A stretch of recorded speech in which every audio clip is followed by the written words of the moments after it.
Ratburger by David Walliams, Chapter 15, 10-ton truck. So this was goodbye. Zoe knew deep down she would never be able to keep Armitage for long.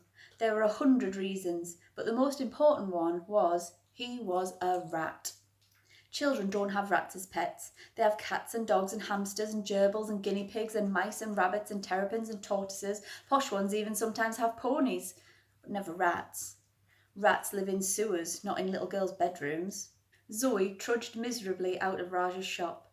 The newsagent may sometimes try and sell his customers a half-eaten chocolate bar or put a partially sucked toffee bonbon back in the sweet jar, but all the local kids knew that when it came to advice, he was the best. And that meant she had to say goodbye to Armitage. So Zoe took the long way back to the flats, through the park. She thought this would be the perfect place to set little Armitage free. There would be crusts of bread left out for ducks for him to eat, a pond for him to drink from, and maybe even take the occasional bath in, and perhaps there was a squirrel or two with whom he could befriend, or at least one day be on nodding terms with them. The little girl carried the rat in her hand for the last part of the journey. As it was the middle of the afternoon, the park was all but empty save for a few old ladies being walked by their dogs. Armitage wrapped his tail around her thumb. It was almost as if he sensed something was amiss, and he clung onto her little fingers as tightly as he could.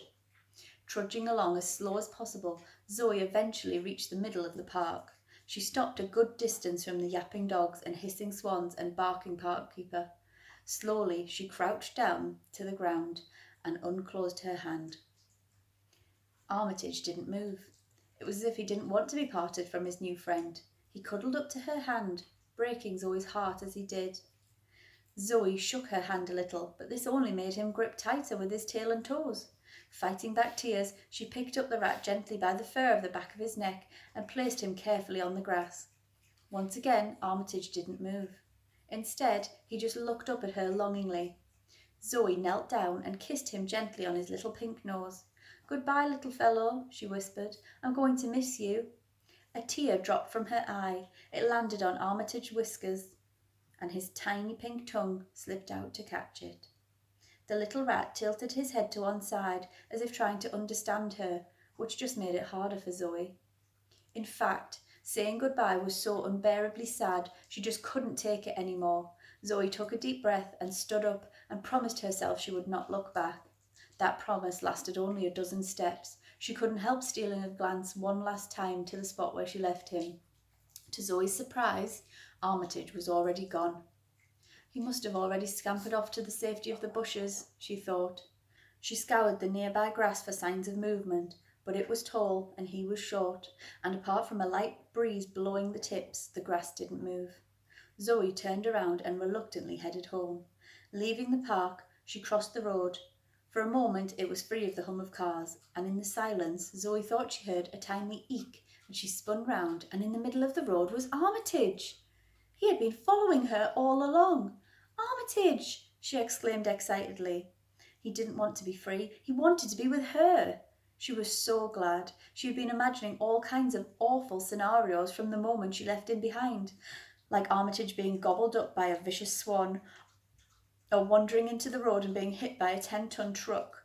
At that moment, something came thundering along the road towards Armitage, who was still scampering slowly across to join Zoe.